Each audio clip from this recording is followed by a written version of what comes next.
guys, I gotta say, we're getting really good at pausing for room tone. Yeah? Yeah, you see it? We should be by now. Did you see? We were so in sync there. Like, I didn't know where to pause. All right, and we're back. Yeah, we know what the fuck we're doing. We know how much we need. I don't remember the reason, but at one point I went back and was listening to some of our old episodes. Yeah. Like, for instance, before we got the theme song. Mm-hmm. And the fact that we just sat there and paused and just sat on silence for that long is unsettling. That's fair. I'm curious. No, I think it's charming. Like, I think I don't take it back. Yeah. But, like, I forgot that we had done that. And, like, when we go, okay, and pause for room tone. And it just sits there. And I'm like, what's happening? But how long is the pause? Probably like 5 seconds. I bet it doesn't feel crazy to other people.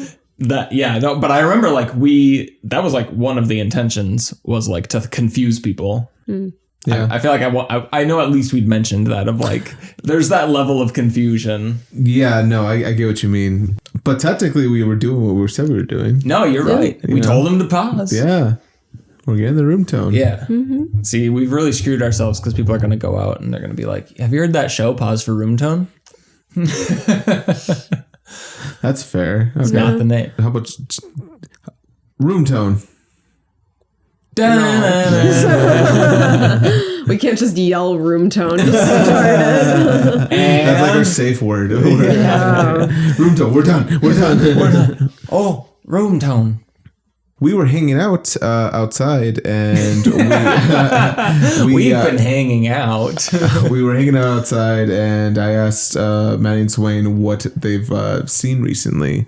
And Swain said he wanted to talk about it on podcast. So, well, if you want to get a priest kink, watch Inside Man. If you want to get a divinity kink, and it's on Netflix. It's on Netflix. It's 4 episodes. I guess I would recommend it. It's pretty fucked up.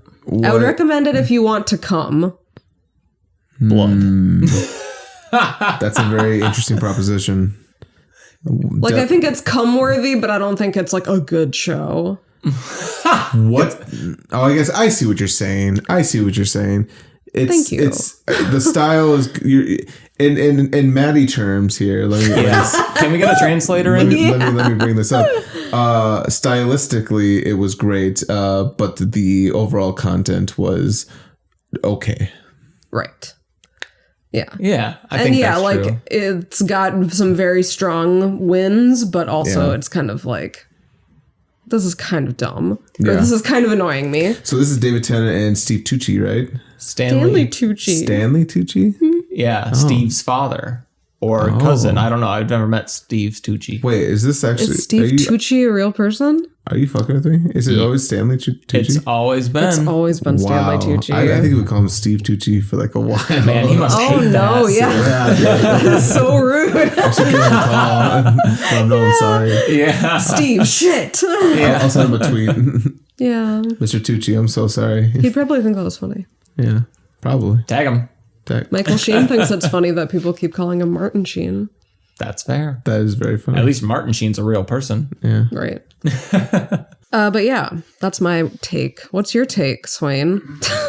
Well, at the start of the show, it made me feel like I was ready for anything. And the end of the show made me question that assumption.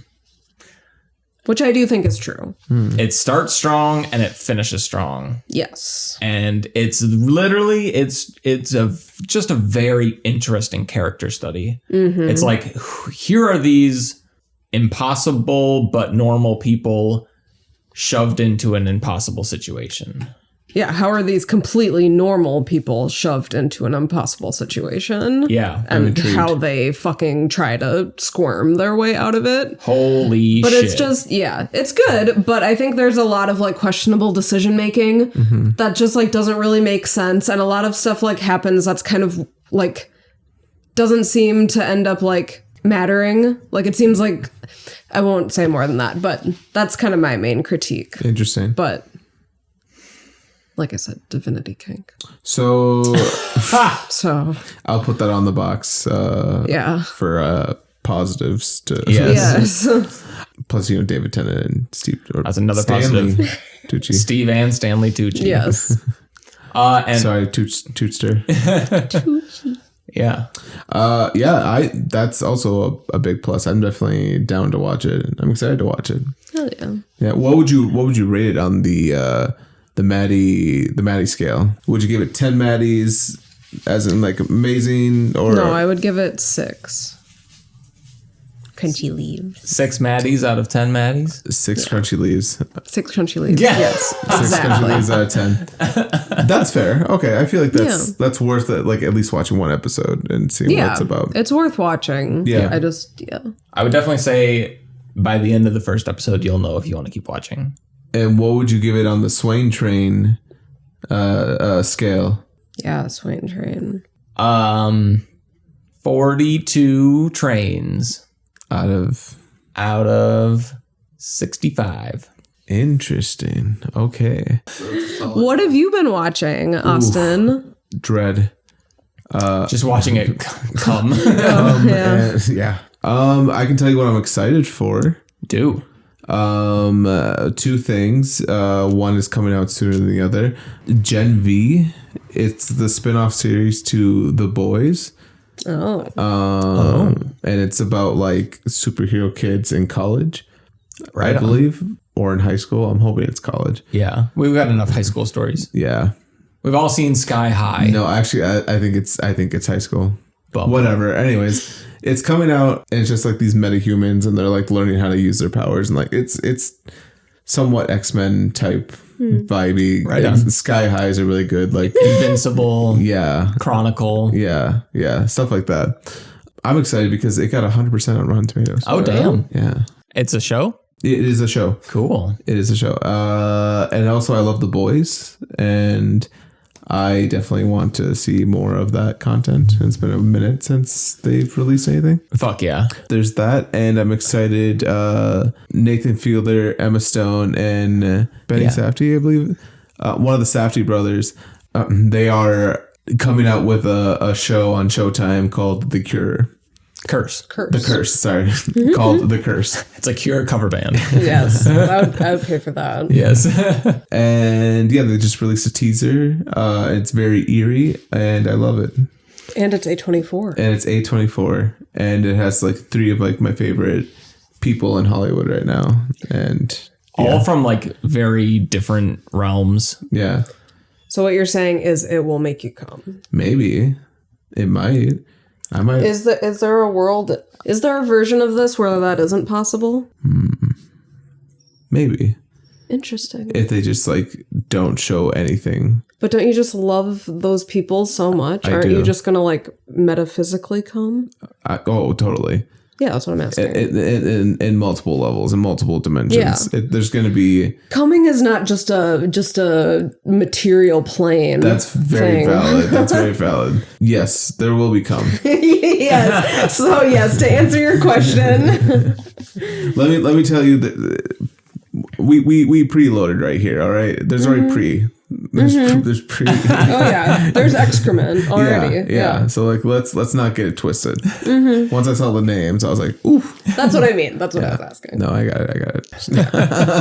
We can cut that. You guys, I know we've already done a version of this, but I think we might have just found an episode option title for this episode.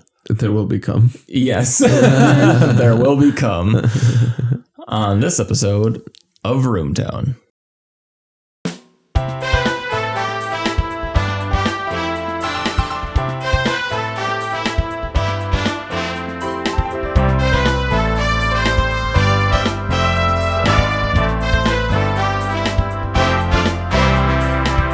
We have an episode called "There Will Be Blood," and so this one will be "There Will Be Cum." Yes. Potentially. Or we find a better one.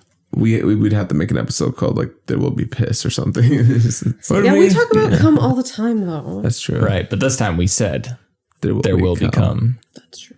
There will be done. On earth as it is in heaven. Give us our daily load. That's what Inside Man is like. Take me to church. My name is Maddie, and I remembered what I was going to say last time that I spoke with you all, which was I learned that I'm actually what I was cut that out. I was going to say, okay, who's editing? Me. Okay, let's see how I can make this easiest for you. I love how when you find out for Swain, you're like, okay, let me make sure it's easy for you. Thanks, man. No problem, honey. You fucker. Oh, it's you? My name is Maddie, and my intro for this week is going to be the intro that I was going to do last week, which was, hi, my name is Maddie, and today my interesting fact is that I'm really good at Galaga, but turns out I'm no longer really good at Galaga. So now I'm saying, my name's Maddie, and I'm now good at Pac-Man. Hey. So good luck with that. Come back. Maybe we just say, hi, my name's Maddie. I'm good at Pac-Man. No, I think it's funny to do it to the trippy way. Okay. We should totally just leave all that in there. No, yeah, absolutely. Thanks for making it easy on me. I tried. What is your arcade game that you're good at? Do you have an arcade game that you're good at? No. Oh, no. I think I just kind of suck at video games, too. Huh. I would not say that's true. I would not say that's true based on watching you like play God of War. God of War, I feel like it's like a different thing compared to like just like arcade games. I don't know. Maybe like Space Invader would probably be like my game that I do well at. What is that? That's like the one where like the aliens are coming down and like you have to shoot up and move like your little tank. Oh, so basically Galaga, right? I mean, it's a similar. I think they're very similar. Okay. Yeah, okay. I was like, I don't know Galaga. I've never been a Gaga person. Gaga. Yeah. But go on with your Pac-Man story. Did you just recently play it? Like, or are you playing this? Are you doing like the old like? My dad got a Switch. Hell yeah! Hell yeah! Dude, tell him to add me. Dude, we'll play games. Okay, I'll play. Yeah, I was gonna say I could play it while I'm at work, but you'll also be at work, so you probably can't play Switch. Okay. So I've been playing old Namco games. Okay. So I've been playing like Galaga and Pac-Man and all that other shit. There's one like Slaughterhouse one that's pretty intense. Yeah. So I weirdly think if I had enough time to like understand Tetris a little bit more, I think I'd be really good at Tetris. I can see that. Yeah, totally. What is there more that you need to understand about Tetris? Just curious. Just kind of just like understanding like organization systems and like is any sort of pattern to like anything and like what to expect and like what's a good way to like stack and organize. For sure. So like I guess like more of like practice myself. Like if I had time to like practice and like understand like yeah, I think I'd be really good at Tetris. So basically what you're saying is if you played Tetris and practiced, you would get good at Tetris? I think so. Yay. I get it. I mean, you just mean that it is a game mechanic that you think works well with your way of thinking. Yes. I get that. You feel that connection. But like I haven't like I don't know where to play Tetris. Where can I play Tetris? You can probably just go online and type in Tetris. Somebody's probably made, yeah. I almost can guarantee it. Okay. It's definitely an app. Oh shit! Well, I'll check it out. You should try it sometime, maybe. Yeah, maybe. Let me give it a look. Yeah. You know, thinking back, I feel like I was actually fairly good at asteroids. What's asteroids? It's where you're like the little ship in the middle and you spin around and shoot the flying rocks and stuff that are coming near you. You have to like break them up. Mm-hmm. It's like all about spatial awareness. Well, I think you can actually fly around. Yeah, I think you can move. Yeah. Yeah. Yeah, I like that one. That's fair. So you think you're really good at that one or do you like that one? I like it now. I remember being decent at it in terms of all of the arcade games. My name is Austin Lopez. I'm an amateur filmmaker, and my movie/TV show recommendation for the week is Howl's Moving Castle. I ended up going to that on Tuesday. Is that in the theater? Yeah. Oh, that's cute. It was a good time. Loved the animation, of course. Loved the story. The ending I felt like was a little bit rushed, but I also feel like that's just like all Studio Ghibli movies. Yeah, I agree. Yeah, it just felt very weird and sudden. Like everything's okay. Yeah. Yeah. Yeah. Yeah, it's kind of like we were going to make this too depressing, so now we just have to end it. Yeah. Yeah. If you let us keep going, it's just going to get worse. Yeah. Morgan has recommended me, or I guess I don't know if she's really recommended to me. She's mentioned this one, Grave of the Fireflies. Oh, that one's sad. Yeah, she was like, it's really, really sad. I'm like, I kind of want to watch it. It's super sad. I'll watch it with you. Bet. Or if you want to watch it, I'll watch it. I haven't seen it in a super long time. Oh my God, yeah. Have you seen it? No. Ooh, we should watch it. Let's all just cry together. Yeah, like apparently it's just like the saddest movie ever. Yeah, it's like supposed to like take place after World War II, right? Or like during World War II. The bombing. Yeah. Yeah. I think I saw it like when I was like 5. Oh my And God. it fucked me up, but I don't remember like much about what happens. But yeah. Yeah. So Howl's Moving Castle is a plus. Yeah. It's a good one. Definitely one of my favorites. Yeah. It's Morgan's too. Fuck yeah. And you should watch Porco Rosso at some point. Yeah. I would love to. It's kind of an unsung hero of Studio Ghibli, I feel like. My name is Austin Swain. I'm an animator and video production specialist in commercial advertising. And today, this isn't necessarily something that I've learned today, but it's a thought that I had. And it's basically that insects are incredible. I agree. Like their exoskeletons and their like ability to just take a hit is like second to none. It sounds like you punched an insect recently. And he kept getting up. And then he punched me back, and I was like, whoa, dog. Yeah. And that's why I don't like wasps. No, but so I was thinking about this today. Okay, think about how you jump. Okay, you extend your legs underneath you, you fling yourself into the air, and then when you land, your legs catch you. Okay, think about how a grasshopper jumps. The ones that don't fly, their legs fling them off the ground. Their body leaps like 100 times over their normal height. And then when they land, they don't fucking catch themselves. They just hit the ground. They just fucking like clatter to the ground. And they take that all day, every day. Do they have much control on where they go? The ones who fly. But I feel like most of, like the ones that just kind of spring, I feel like they're just kind of ready to go anywhere. That's fair. Don't you think? It's like they get somewhere they don't like and they just kind of push in the opposite direction. Yeah. Yeah, exactly. Because I'm thinking like grasshoppers like in tall grass. Yeah. You know, where if they like can barely reach all the way up. Like, I mean, yeah, they jump. Like, all right. You know, they jump like maybe 2 feet from where they started. But if they're a tiny thing in tall grass, they don't know what the fuck is 2 feet that way. Yeah. You know? I don't know. Man. They probably do like use their wings to glide. I'd actually like to see a slow-mo video of a grasshopper landing. But like in my head, I just imagine him fucking face planting and then getting his legs down to figure out what's going to happen next. Yeah. And I just think that's pretty cool. They are crazy little beasts. That was Swain's knowledge of the day. Bugs, huh? I also think they're cool. So if you could be a bug, what would you be? Not to get too engrossed in this. Okay, just like quick twitch. I think I would be like a dragonfly or a damselfly or something. A damselfly, how queer. Thank you.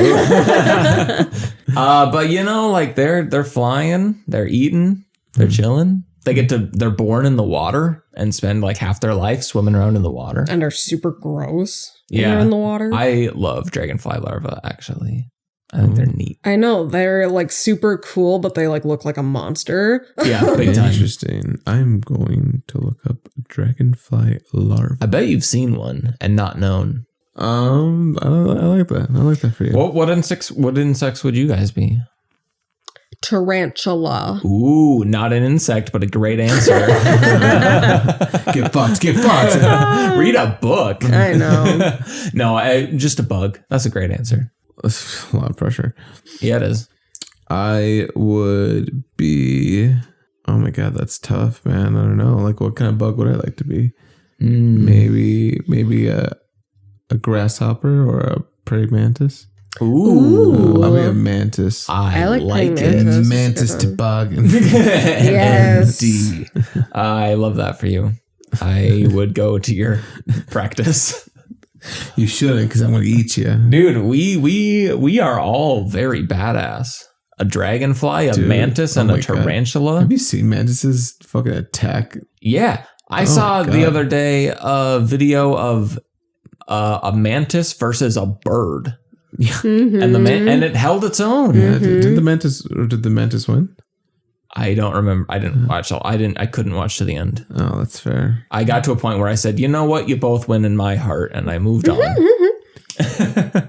But bugs aren't what we're here to talk about today. No. We're here to talk about cocks. Excuse me? Chickens, that is. Cock-a-doodle-doo. Baka. Cock-a-doodle did. We are today wrapping up our... That's right. Go on. Today we're wrapping up the review of the storyboards that we've been working on off of podcast. So if you need a review, check out the link in the description. If you want to see us review scenes 5 and 6, check out last week. This week, we'll be going over scenes 8, 9, and 10. Wrapping this bitch up. Oh, yeah. Put a little bow on it. Dude. Make it a little beautiful. Yeah. No, pretty exciting to be going over like the very last bits of storyboard. Agreed. Should we just like jump into it? Yeah, let's do it. Let's dive on it. We've got a lot to get done today. So I actually was the person assigned with the next 2 scenes, 8 and 9. Nice. And so you guys are going to be listening to me for a while. Get ready for the smooth swaying. Sorry. Get ready for the smooth sound of swaying. Hello. Get your cocoa ready and your volume turned up. Ding dong dong. So the first scene we're looking at is scene 8, The Twist, where Zoe finds the forbidden... Sorry, question. Yeah. Are we doing like we did last time, or you go through everything and then we'll talk about it after? Yes. Cool. So scene 8 is The Twist, where Zoe discovers the forbidden room and is hunted down and murdered. Spoiler warning. Which turned out to be kind of a long scene, especially since it's like our most like action packed. So there's kind of a lot of quick cuts. So I'm just going to kind of jump through it. Y'all stop me if you have questions, and then we'll do notes at the end. Sounds good. So the very first shot of Zoe entering, it's not the den, but I guess like the living room of some kind. She's asked to go for the bottle of scotch. And so I thought the first shot that could be fun is like through a bottle, and you see like her kind of distorted form entering the room. So like the first shot would just be kind of like of the light coming through the doorway, and then kind of her shadow would pass. I thought that could be just kind of a fun intro shot. Mm-hmm. And then Zoe finds the bottle of scotch in the den and notices something suspicious. And I thought, something suspicious that she might find is an old picture. And so she sees in shots 4 and 5, she's kind of looking closely at this picture. And I thought that it could be fun to have the siblings as children. And so it's the kids and Ronnie and some stranger holding a black egg. And so she takes a closer look at the picture, is a little bit suspicious, but it's nothing crazy. I thought... So it's just, just kind of a similar situation, trying to figure out, okay, is this some kind of pattern? The squiggles here in the back of the picture, potentially a dead body. Maybe this is a past ceremony, perhaps, that Ronnie was doing and the kids were present, but she's not sure. She sets it back down, she grabs the scotch, and she leaves. And I thought it could be kind of fun as she exits the room. We're left looking at that picture. The light from the doorway is kind of illuminating or glaring off of the picture, and we're just kind of left looking at it, potentially seeing that old ceremonious corpse. And then that brings us to her walking down the hallway, crossing past the forbidden door. I thought it'd be fun to do kind of a tracking shot coming down the hallway, getting her to walk past, and then having her stop in front of the doorway, kind of looking over. We have those audio cues of the chicken clucking and stuff. This is kind of a shot of like from the wall's point of view. So like we're looking down the wall. And so then she'd kind of be able to put her face right up to the door and she'd be kind of looking towards camera. So listening and then kind of coming to this wide shot of her continuing to listen, and then look down to see her own feet and like see the light coming through the door, things like that. Because we'd kind of said like having the light kind of pulsing and things like that going with these weird sounds. Cutting back to the wide to see her finally give in and push the door open. And then we get a view from the inside of the room as that door does open, and we kind of get her initial surprise at whatever's on the other side, which happens to be ba-bam, a dead guy. Oh, man. Oh, man. And a chicken. And a chicken. Which, let's get a close-up in on this. I thought it might be interesting to like give him a scepter or something. But so we got Ronnie, we got the chicken on top. We've got here on the table, I have labeled books and candles, a photo of Ronnie. And then this one writes, literally just Target candles. Because I think we've like kind of slowly worked in like this headcanon that like, yes, they're putting on this ceremony, but they're also like people of the modern century. Yeah. And so it's kind of funny to see like the shortcuts that they take. They're like, oh, we have the ceremonial candles, but like they're fucking from Target. They're from Target. Yeah. Like from the clearance aisle. Oh my God. Yeah. I don't know. I thought like scented candles, I just think is funny. Yeah. For this. So that's the scene that she sees. And we get this kind of wide shot of her looking into the room. And I thought it'd be fun. This is Zoe stands in the doorway in pure shock. I thought it'd be interesting again to like cover the room in satanic symbols or something like that. Like that makes sense. But again, like if they're kind of half-assing it, like I thought it'd be funny if they're drawn on paper and then the paper is just taped to the wall. Like that's how they cover the room in satanic symbols. Yeah. Which is also creepy. Which is also kind of creepy. And then I wanted to do like an insert shot of Lucille like looking over towards Zoe. Just kind of get that it's you cutting from Lucille towards Zoe with kind of her background out of focus. And we hear off screen, Donnie has found her. And so she spins around here to hear his voice. And so I believe this would be her spinning towards camera then as we see Donnie silhouetted in the doorway holding the knife. Didn't I tell you not to go in here? I told you not to go in this room. Didn't I tell you? I told you, don't go in this room. Zoe panicking, this like uber wide shot, I think, but like just enough to be able to see the, the horrific scene behind her. Donnie continuing to come towards her. I kind of had to like work out the choreography here to like make sure that she wasn't like too close to the doorway where he didn't feel threatening. So like making sure that he comes to her in this moment for shot 21. And him getting close to her and like kind of always seeing that scene behind her. I thought, and again, this kind of comes back to like Donnie trapping her with kind of this other shit that's going on around her. Yeah. And then in the reverse shot, seeing the doorway behind him. So like he's kind of in between her and the exit. So this is him like reassuring her, like kind of rushing up to her in shot 23. Making sure she's okay. Look, we're not going to hurt you. This is just how we do things around here. Looking down at the list. Fuck. So kind of getting this close up, so we're like definitely seeing the knife, seeing the list. Yeah, I thought it'd be fun for like when he starts to panic. Fuck.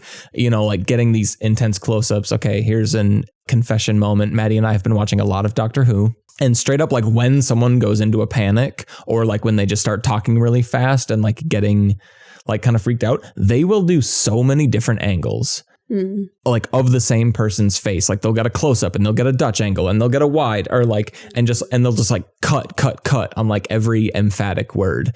And it's really fun the way that they do it. It makes your breath hurry. Yeah, it like makes you like, what's going to happen? Yeah.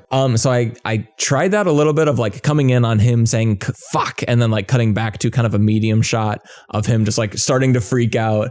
Are those his eyes? Yeah, they are. I thought it was a bowling ball. Yeah, so these are his eyes. So he's literally just like, I don't know what to do. This isn't on the list, and then he gets down to that close up, just kind of like him beginning to rifle down the list. These are, just some insert shots. Zoe just like getting increasingly nervous, like, looking over her shoulder at this scene, like making sure what she sees is real. Donnie continuing the list. serve dinner, have wine, and then I thought this would be funny, come in for like the extreme close-up on his mouth, sacrifice. Cutting to the wide to like see Zoe, taking that step back. And they're like super close to each other. and they're super close to each other. So like seeing her take that step back, seeing him like slowly look up, I should not have read that. And then cutting to like an over the shoulder, she's got the scotch bottle, she cracks him in the head. Now, those reading at home will realize that that's different than what the screenplay says, because originally he had walked in with the chalice and he like set it down in order to read the list. And she clapped him with the chalice. But I realized she's walking into this room, she's holding the bottle of scotch. That's true. So it's like, I feel like we don't need to do that. Yeah, That's he fair. might as well be hit with the scotch. Yeah, he might as well just be hit with the scotch. If we really wanted the chalice, she could like set down the scotch on her way in. Yeah. But this just felt way more natural. Yeah. Agreed. I like imagining that that's a profile shot and those are his lips. Right to the lips. I like cutting to the wide to see her take that step back, because then we get another excuse to cut to the wide here and we're like established. Okay, here's where she was and now here's where she is. Donnie's on the floor. She's running. She's making her escape. And then cutting to that close up of Donnie, like looking into and past camera. Camera's down on the floor with him as he screams, get her. And I think this wide shot of Zoe running is a great place for her to say her "I'm sorry" line, like kind of jumping over his body. Yeah.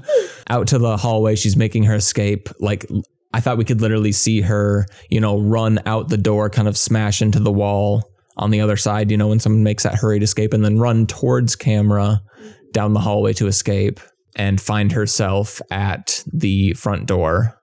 So running towards the front door, camera's like still tracking after her. So if we haven't said it already, tracking means that like the camera's in motion and almost always with the subject. So as she runs down the hallway, the camera runs down the hallway just behind her, catching to the door, cutting to like a profile shot of her trying the handle, cutting to a close-up as the handle doesn't work. Again, just trying to like build tension, like cutting on the action. Cutting back to the like a medium shot as she freaks out trying to fix the door, cutting back in again as she jiggles, can't get it. Looking over her shoulder, trying to see if anyone's going to find her. Fuck. Finally getting the door open. It pulls open. I love her little face. She is so happy. I think the screenplay says like there's a moment of hope on her face. So like getting her to pull that open, and you see the shadow coming up behind her, forming as she thinks she's going to get away. Boom, the hand claps. The door stops. She's not going to get away this time. So as we see the door or the hand clap, we cut back to the wide and we see David has officially stopped the door, and we see him reach up, grab her head and slam it. And again, this is like sticking to that profile shot, looking, like parallel to the door, giving us a chance then to cut back to the wide, looking at the door and seeing Lonnie has now joined from the other side, opening up her swan. So we're kind of using this wide shot to get a full layout of the scene, giving us time to cut up to the close-up of Lonnie, like finishing undoing the swan and wrapping up Zoe's hands in front of her, and then kind of taking her spot. So again, this is kind of a scene setter of a shot, as like kind of coming out from that insert shot, Lonnie kind of taking her place besides Zoe and David behind, making sure that she doesn't escape. This is going to be a tricky one to kind of lay out. I feel like there's going to be a lot of, to use an industry term, cheating for the camera, to make sure that like she feels restrained and constricted, but like also we can see everybody's faces. Yeah. But we're back to this kind of profile shot, seeing everybody. And then Donnie begins to arrive. And I thought it'd be interesting. Oh, and you'll see as notes for a lot of these, like the swan coming out and getting tied up, that I wrote that these are in slow-mo. At the very least, I think we ought to shoot it in slow-mo, because these are kind of like a drawn out moment. And it's like Zoe's last moments. But with Donnie arriving, here he comes. I thought it'd be interesting to like cut to from outside the house. And so like maybe things are a little distorted through this decorative glass, which again, if you've been listening, you know, we've been excited about this decorative glass and the shadows that it'll cast on people's faces. But also we can use it to like distort this image as we maybe see his shadow fill the light of the hallway. And we see Zoe like in this moment, blood running down her face, like kind of panicked. And now with Donnie coming, Lonnie and David like kind of looking back and seeing him coming and making room for him, like as he's going to come and deliver the final blow. And then one more time from the outside of the window, seeing him approach her and kind of making that final approach. And then getting this like kind of intimate profile shot of Donnie leaning up towards Zoe to deliver his brutal betrayal line into her ear. And then before slitting her throat again from outside so that we can see the blood splatter on the window. So he spins her around? No. He comes up behind her? He comes up behind her and she's facing the window. She never looks at him? And she never sees him. Yeah. Okay. Unless if she's like looking, she could be looking at him in this moment. Well, not really, because then the blood splatter doesn't work. True. I mean, but her eyes, like he could be, if he's right up next to her and her eyes are looking over, then we could maybe sell that if we did want that connection. And then just these last kind of couple shots working with like the red light kind of back to that profile as you just kind of see in slow-mo that light washes over them. She begins to sink, coming up to like a nice close-up, final moments of Zoe, Lonnie and David like gathering the chalice underneath, just kind of like I feel like cinematically the chalice ends up being kind of an afterthought. You're mostly like watching Zoe die, but like in the peripheries of the frame, you see the chalice kind of coming up and the blood running into it. But all of that is like washed in the red blood or red light of the window. And that is the scene. That's really fun. Ship it. Mm-hmm. I don't think I have any complaints or any changes. Word. Thank you. It was a fun scene to write. 56 shots went by quick, but it'll be a really fun one to shoot. Austin, do you have any notes? I don't actually. I really liked everything that you presented. Oh. You know, as you strung this this piece together, we want to keep the tension high, right? Yes. Okay.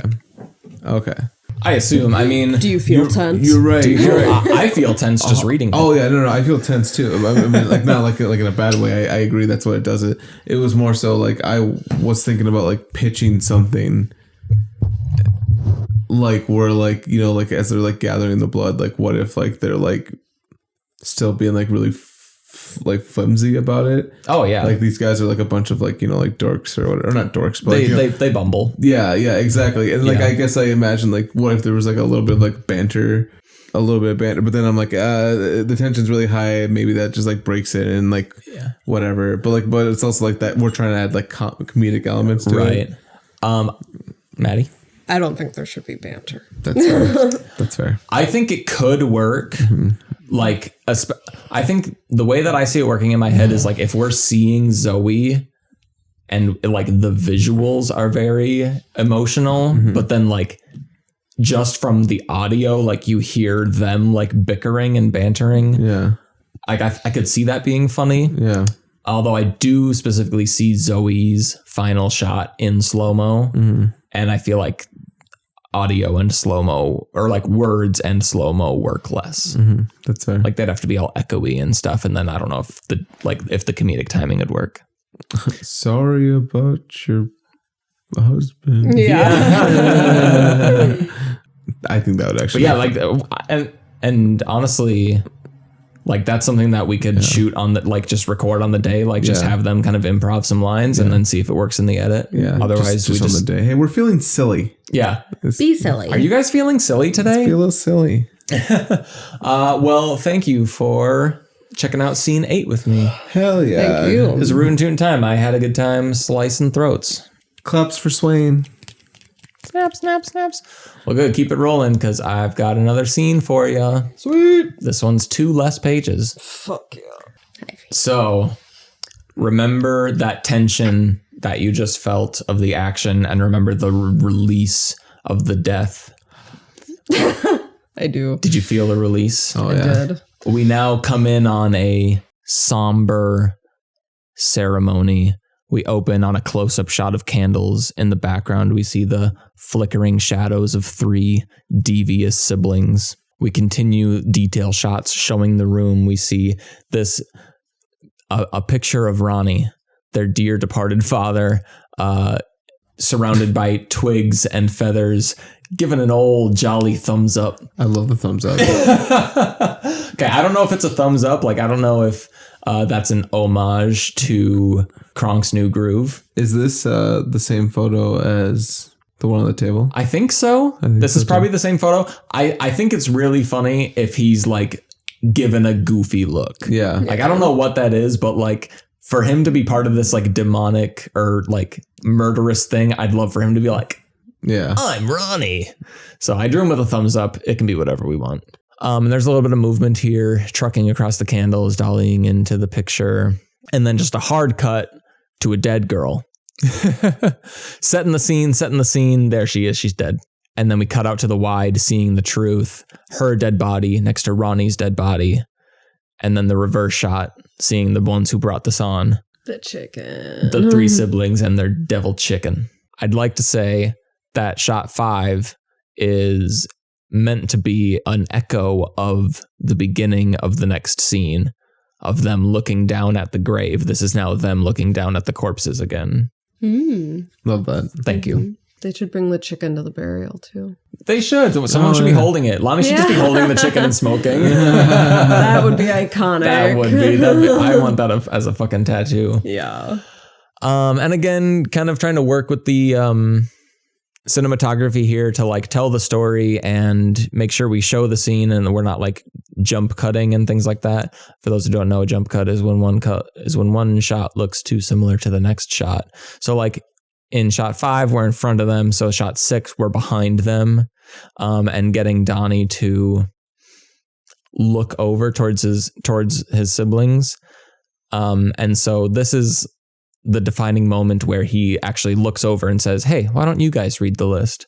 And so I thought it'd be kind of fun if they're like facing away from us / like kind of facing towards Donnie, and like his turn to profile would be like such a dramatic look. Kind of getting, that's why I drew his nose. I love that.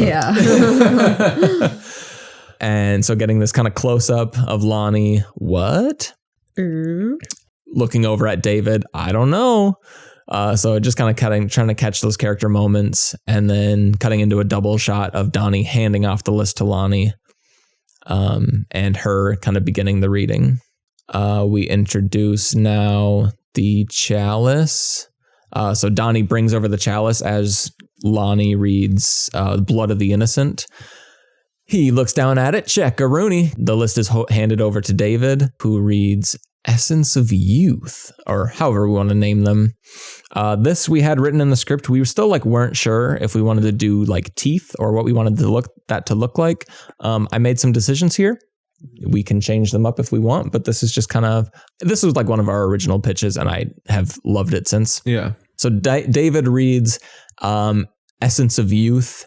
We cut back over to Lonnie, who holds up a small pouch. And as she does that, we hear from off camera a loud crunch, which then we cut over to David ripping out one of his teeth with a Oh, wow. cutting into Donnie, who's like, what the fuck is going on? Cut back to Lonnie looking over, Jesus, David. And David says, what? We need a tooth, right? Then we cut to Donnie holding up a small box. Yeah, I've got wisdom teeth. Lonnie holds up baby teeth. So they've all got their selected options. David has gone with his own. He says, oh, well, anyway, adds it to the chalice. So I went with they all bring in teeth. I thought it'd be fun if David we could do a little body horror. David rips out his own tooth. And then we just move right along to them adding them to the chalice. I thought it would make the most sense. I mean, I realized that teeth wouldn't float but I feel like we want to see the teeth. Yeah, of course. So it's one of the worst things about teeth. Yeah. You wish they would. Yeah. But so that's kind of the end of that. Do you guys want to discuss that? I know it's it's a pitch. If I'm being honest, I do want to discuss it more. I don't know if I have the energy to discuss it right now. Okay. More, or I shouldn't say the energy. No, it's more so like I want to like think about it. Yeah. That's I want fair. to ruminate. But like I also don't want to like say think about it and then like the day comes to shooting and we're like fuck, because I forgot to like bring it back up. Yeah. So That's fair. Well, before we shoot, we'll definitely have to go over these documents. Yeah. Again. But do we want to go over it now? Sorry, I can. I think suck it's it too up. much. I think it's too much. Mm-hmm. That's fair. Sorry, I can also suck it up. Like I can. Yeah, suck it up Hey. like a big cock. We are on page 3. So Nice. I mean, yeah, we're about halfway. We're about halfway through the storyboard. So it's up to you if we want to. Well, why don't we just save it till the end? Yeah. I thought we were saving Okay. stuff till the end. Yeah. Okay. Think on it. Yeah. We'll talk about it. Got it. But I knew that it was a lot, and so that's why I kind of tried to minimize the moment. So it's like it's only a few shots, and we just kind of move on. So the tooth gets added. David hands the list back to Lonnie for her to read. And so here's a shot, reverse shot, which I don't know if we've defined either. But for those who haven't guessed, a shot, reverse shot is basically just a set of 2 shots, especially when characters are having a conversation. And so it's like one shot looking at one and the other shot looking at the other. And they're typically just cut between as the characters talk. So we've been using it kind of as a shortcut in this storyboard. So we don't cut and paste to the same 2 shots over and over. We'll just be kind of cutting between as those people talk. So shot 21, we have David and Lonnie. Shot 22, we have Donnie. That's kind of the shot, reverse shot I'm thinking about looking back and forth, which would explain the jump cut to shot 23 as he like gets angry with David and kind of leans forward, frustrated. But so this is them just kind of arguing over whether or not they've got the list wrong. The shot of Lonnie saying, wait, we've got it wrong, cutting back and forth on the argument. And then Donnie on this shot, how many times have you resurrected someone, David? And then we had in this screenplay that like David shuffles behind Lonnie. So kind of getting this over the shoulder shot of him being scared. Donnie just says, fuck it, and kind of leans off frame. And then an insert shot of him grabbing the black egg, getting ready for that. And coming back to the chalice, getting ready to dip it in. There are versions of this that we've talked about. I've always seen like it being kind of slowly lowered in. So I realized like he probably needs a spoon or something. So he pulls out a little spoon here. Getting ready for this is the shot that I've always seen in my head is like the bird's eye shot of the red liquid, the black egg being like slowly dropped in as the red liquid overtakes it. I have here that the liquid begins to bubble as soon as the egg enters so that it gets submerged. We cut back to the siblings. We have David kind of like re-separating, taking his place back in the triangle. They're all kind of looking down into the chalice in wonder. Donnie now like kind of getting that reverse shot, them all kind of in that moment, kind of stretching that out a little bit. And then the egg emerges and it's a shiny crimson red. Donnie pulling it out and looking over to Lonnie for the next item on the list. Lonnie reads it, getting these shots, and now cutting to behind the siblings so that we can see the 2 corpses that are left in the room. Donnie kind of walking towards them now, and then kind of cutting to this close-up shot where they're now surrounding Ronnie, and Donnie holds out the egg. So Donnie kind of getting up next to Ronnie, getting ready with the egg, and then kind of cutting back, we see as David and Lonnie now arrive. I think this is kind of another little moment for a joke. Donnie kind of looking up at them expectantly, waiting for them to help him out, and them eventually having to reach forward and tilt Ronnie's head back. No looking ahead. Having to tilt Ronnie's head back. Because I figured if he's sitting in a chair, he's going to be slumped forward. Yeah. So they'll have to like physically maneuver him and get him ready. And like this is another moment of like them having to help Donnie out. And then the nice, beautiful shot of a profile shot of Ronnie, and the glistening egg coming down in. I specifically drew candles in the background because I think the clear yolk being backlit by candles is going to be so pretty. Oh yeah. So I think that this is going to be a very beautiful shot. Like this is kind of my hero shot for the scene. Truth. And so that's the very dramatic part. Cutting back to kind of a square on shot of Ronnie, the three siblings surrounding him. Lonnie now asking, is that a shell? So we re-enter Dad's mouth. Wow. That's the best thing you could have told me. Yeah. Back to that shot that once was beautiful, and now like it's his siblings' hands rooting around in his dead mouth. Oh my god, that's a tooth. That's not a I think that's one of my like cinematic jokes, is like taking one of those shots that's like, oh man, look at how dramatic and spooky, and then going back to that exact same shot and something fucking ridiculous is happening. I love that. Yeah. And then cutting back once they've finished with that, you know, maybe a hand comes out. Don't fully know like the choreography here, but then cutting back to like looking from Ronnie's perspective, looking up at the three of them again, kind of towering over the corpses, mirroring like the three siblings looking down at their dad shot. And that ends scene 9. Snaps. Did it work? Brother, I'm asking that every single day. I don't think the teeth thing works. Okay. I think like the teeth as the concept works. I don't think David pulling it out of his mouth works. Yeah. Because he doesn't give a fuck. That's fair. And that's hardcore. Here's one argument for that. I totally get that it's hardcore and that he doesn't give a fuck. He's also stoned and like doesn't smoke much. So like there's always an excuse for some of David's behavior. It's fair. But I agree. Yeah, but he's not smoking meth. No, I know. I agree with your critique. That's one thing that I use to like justify some of David's weirder things. Yeah. I will say I agree with Maddie. That's fair. Yeah, I guess like the teeth thing sound. It's over the top. I don't know if and unnecessary. I wonder if there's like something else we can like do other than like teeth. Yeah, like I feel like it just has to be something other than teeth. Because that's like why do they need fucking teeth? What if like instead of like essence of youth, like what if it's like blood of like the family or whatever? Right. I know that was pitched because so like the idea is, okay, we have like the life from outside the cult. That's Zoe's contribution. We want something from the children. So it's like within the family, like some sort of essence to bring him up and forward. Like that's the ceremony. We pitched blood. What if it's hair? It could definitely be hair. Might be because they already have Zoe's blood, and it's like, okay, are we just making blood punch here? Yeah, that's fair. Well, I mean, like let me say this. We can add like we can make it comedic though.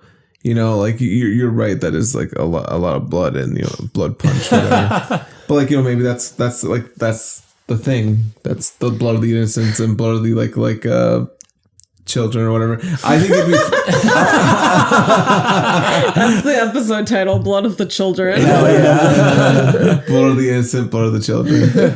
But like I think it'd be like funny if like Lonnie does it hardcore, because like you're right, Maddie, like with David doing something hardcore is like not in his repertoire. But like Lonnie, like what if she like grabs like a knife and like literally slits her like her palm of their hand or whatever, and like Donnie and David are like, yo, grab a pin and like poke their like or like I brought a bottle. Why do you have that?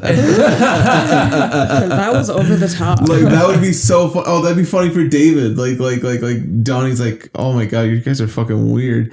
I think that's a good moment. Yeah, I think that's good comedy. I think a counter pitch. Yes. I think that it's the essence of the youth, right? Yes. Is that what we just wrote in currently? Currently. Pubis. What if it's their like baby hair from like their baby book? Oh, that's funny. Oh yeah. I think hair is great. Yeah. Like hair and teeth, I think are easy options. Yeah. I think hair is more palpable. That's palatable. Palatable. Yeah. Totally. And I think the joke is always the same. It's like two of them are prepared in different ways, but like mediocrely. Right. And one of them like goes to the extreme and everyone's like, what the fuck? Yeah, exactly. Yeah, as long as we got a what the fuck moment, we're all happy. Yeah. That's fair. So yeah, I mean, it's just what the item is that we're contemplating. So maybe we take some time and we... Well, okay. I mean, I still think blood punch, I think it's just boring if it's all blood. It's like, what? Let's mix it up. That's fair. That's fair. I'm sorry. My blood punch is not. Didn't do it for you. It's not jazzing you up.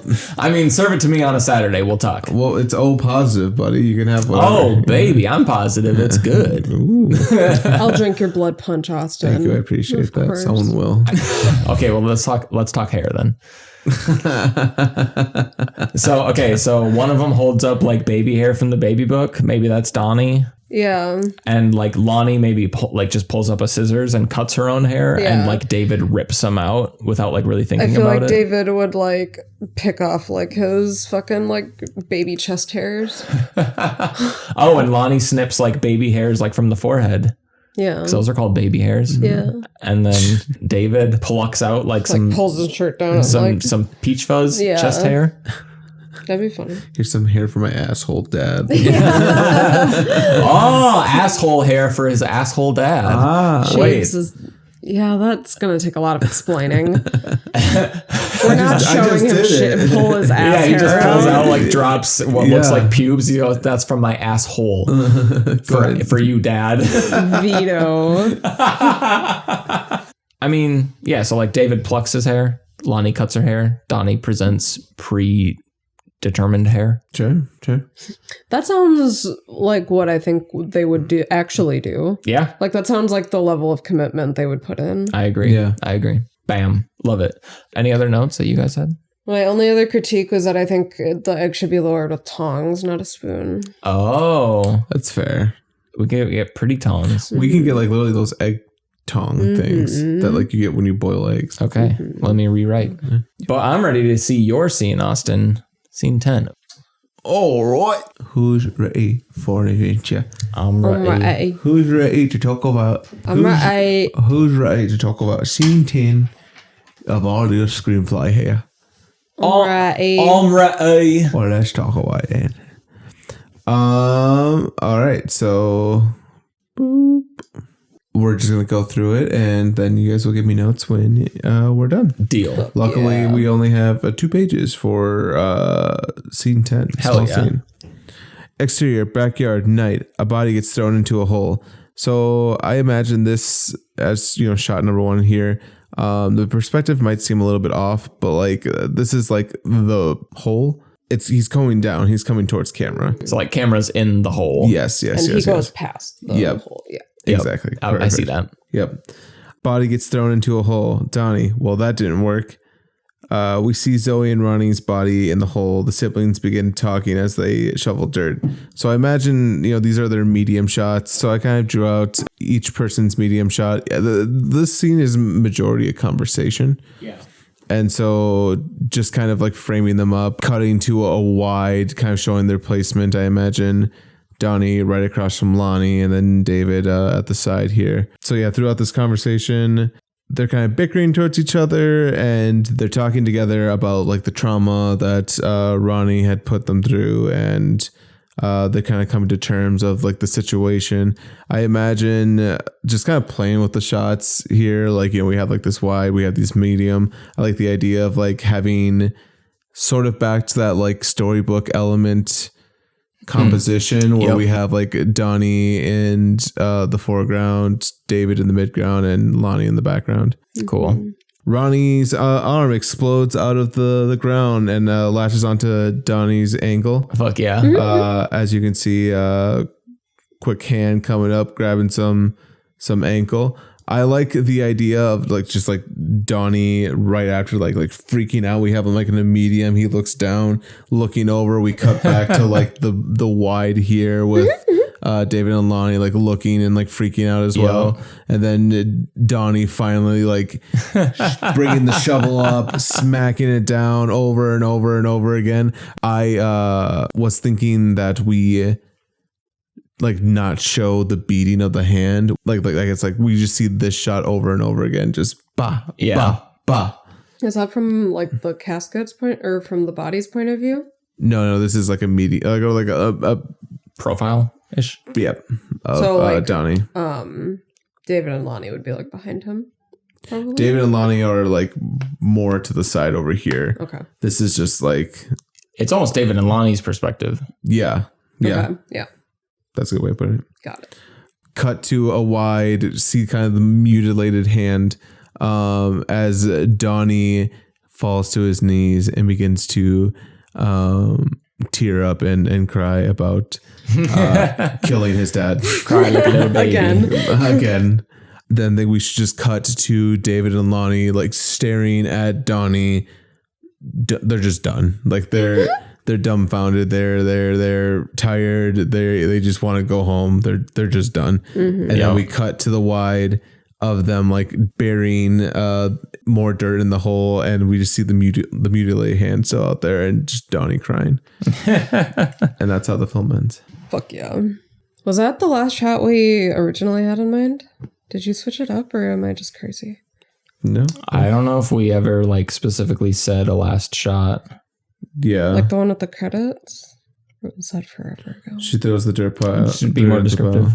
Explain. Like what? Like it was going to be like the shot that would turn into like the end credits sequence. Mm-hmm. Do you remember what the shot was? I thought it was like from inside the hole or something, and it like gets covered with dirt or something like that. We do have the last thing in the screenplay is Lonnie saying her final line. I would say we are officially out of the cult, and then throwing dirt on the pile. That's the end of the screenplay. Mm-hmm. Which I could see like from the hole. You see like, I think it'd be cool to get in on Lonnie on that big last line. Like I love that line. Yeah. And she throws dirt and the camera goes to black. Yeah. Because I feel like that mirrors the very first shot of this scene. Is how I always pictured it. Right, like from the hole's perspective, basically. That's fair. I was gonna say we could do with this like wide shot right here. We can jib down and like go underneath the ground and like fade into like into like, you know, like a dirt sequence, and that just like fades into black. That would be to the sexy. True, for sure. That would be super sexy. Yeah. Gibbet. Yeah. Gibbet. Gibble me dibbits. Giblets. Gibble me. Yeah, that's Hell scene yeah. 10. Cool. Easy peasy. Easy peasy. Did you have anything? Yeah, have any notes? Well, do we want to determine what our last shot would be? Sure. I guess, yeah, I don't know, because, you know, just kind of finishing that conversation, I guess. I like the jib. You want to do a jib? I think a jib would be fun. Do you guys want to have like, do you want to give Lonnie a close up for her line? Like, do we want to give them, because there's kind of a lot of conversation after the body gets killed, after Ronnie gets killed. I think the sequence should be this shot where David is saying, "Are we in a cult?" Lonnie picks up another shovel of dirt, still in this shot. Then we cut to the wide. We hear Lonnie saying, "I would say we're officially out of the cult," as like we like go down. Okay, gotcha. All right, that's fair. It's different than what I've seen. Is like cutting to each person for their line. It's kind of a softer ending, and maybe that's right. What do you think, Manny? I don't know. I like them both. Yeah. Well, maybe we can just shoot both. They would be fairly, I shouldn't say fairly easy, but like one would take a little bit more work, but the other one's just like getting a glass pane and throwing dirt on it. Right. Pretty much. Yeah. Yeah. And I mean, jib or Just lower the camera. Yeah. Yeah. Yeah, that's what I mean by a little bit more work. Right. Yeah. But like, yeah, it should be fairly simple. Yeah. I guess the only thing about like the jib one is we'll probably have to map it out and make sure we get what we need in that movement. And we'll actually have to dig a hole. Yeah. That's true. That's true. That's very funny to think about. Is it? We will have to dig a hole for Unless this. we CGI it. Yeah, we might be able to fake the hand. Okay, I do have questions. Yeah. If we're satisfied with the last shot, I feel like we're good. Yeah. The hand comes out and gets Donnie. Donnie bashes. Do we want to show more so that okay, I've always imagined that like Donnie is hitting Ronnie in the head with a shovel, not in a hand. That's fair. I've also always thought that. Because if he just breaks up his hand, then like you still have a dad. He's just mad. Yeah. So do we want like the hand reaches up and grabs? We get to that insert shot of Donnie freaking out. Do we want like one more shot of like Ronnie's face coming out of the ground, and like maybe we even give him a line like "You did it," and then the fucking shovel comes down? Maybe not the maybe not the line part. I mean, yeah, maybe not the line. Maybe though. Maybe. Oh, like, so I guess the question is, do we want to show enough of Ronnie so that we know that it's at least possible for Donnie to be hitting him in the face and head? I think that makes more sense. I'm writing a note right now. Show more of Ronnie. I think you're right because you guys have a point. He hit his hand. Right. I guess I figured that like he's like far up enough where like his hand's popping out. That he might be far up enough where like he is just assumed that he's by there. Yeah. But if you go by extremes, your hand and your head can be pretty far apart. Yeah, but we're definitely not digging that deep of a hole. Are you sure? Yes. I'm certain. No, dude, literally for the hand shot, we just like cover the wrist and forearm in dirt and then he's there. Well, that's what I was thinking too, is like, I guess in terms of logistics, it's like now we have to do like a whole body. Well, we just like put him in I think we literally just like throw dirt on his upper torso and then have him like I mean, a picture of the shot is like kind of a close up. So it's just like his face emerging from the dirt. Yeah. And him saying, "You did it." No, I don't like "you did it." Think on it. Okay, my last question. Yep. Where is this taking place? That is a good question. I imagine on some sort of farm. That's always kind of what I've imagined. But I understand if that just doesn't make sense for what we're at right now. Yeah, I agree. Like farm country makes sense. Like I've always pictured it like on like kind of on like the side of a dirt road. That's like leading back like past a cornfield or something. That's fair. It just sounds pretty, I guess. Where's the funniest? Their backyard. That feels like that makes sense. Okay, where's the funniest? Like a Denny's? I don't know. That's kind of funny. Yeah, look, this place is closed for 23 hours. No, like I guess their backyard would make sense. I don't know. I also think it's funny if they like went down a dirt path and they're like, nobody takes this road, and then they bury him like 5 feet off the path. That would be funny. That would be funny. Plus, I've always I like to imagine this scene being lit by headlights. Yep. If you're with me on that, I am. And so it makes sense for them to have driven there. Yeah. And have like a clean getaway, I guess.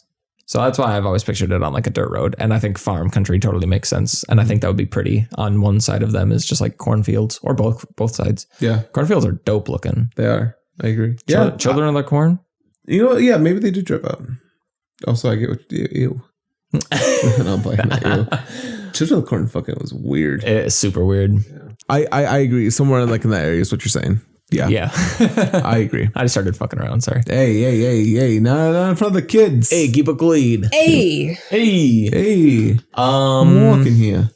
I think that was all my notes. I'm walking. Oh, okay. I can keep walking here. Made a note to myself, and I will get those changed. We want to see more Daddy. We want to see more Daddy.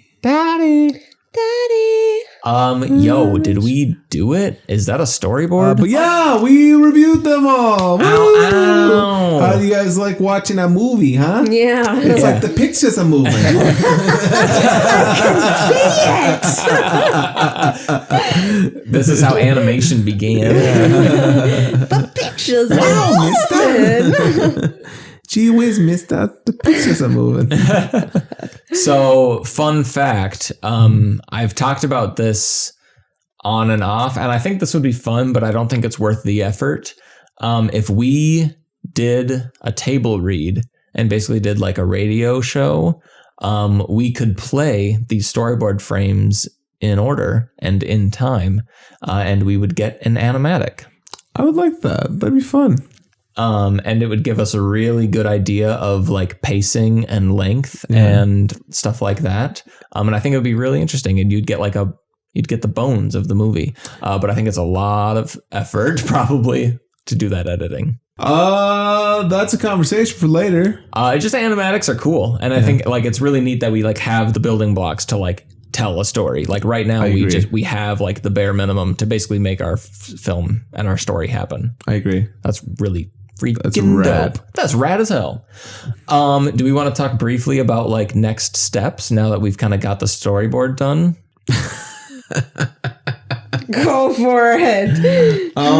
Well, yeah. I mean, like we can do like that. We can do a brief, like kind of what to expect. Yeah. On the next, I mean, like, so on the next episode, now that we know kind of all the things that we're going to need, this is going to be, we've been wanting to have this conversation for a while, and that's budget. Yeah. And like figure out what it's going to cost to like actually put this thing together. And so now that we've got like everything in front of us, we have a really good idea of what's actually going to be needed. So that's going to be a future and soon conversation. Yep. Probably next week. And then from there, it's going to be location scouting, figuring out where we're going to be able to shoot this, and casting, looking into who's going to play these characters. Oh, that's going to be nuts. Dude, and literally then once, and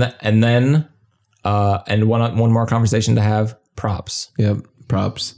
It's going to be really funny to actually put a face to like the name, like Donnie, like knowing like, oh no, that's Donnie. Yeah, dude, I'm stoked to get that put together. We've already maybe cast the chicken. Yeah. But yeah, so those conversations are going to kind of take us through to like the end of October, and get us set up for success to get this bitch out there. Bagok. You know what else we want to get out there? What's that? The room tone. Why do you make that face every time? You just look over. Huh? I love it. Did that work? That didn't work. That didn't work at all. Anyway, pause for room tone.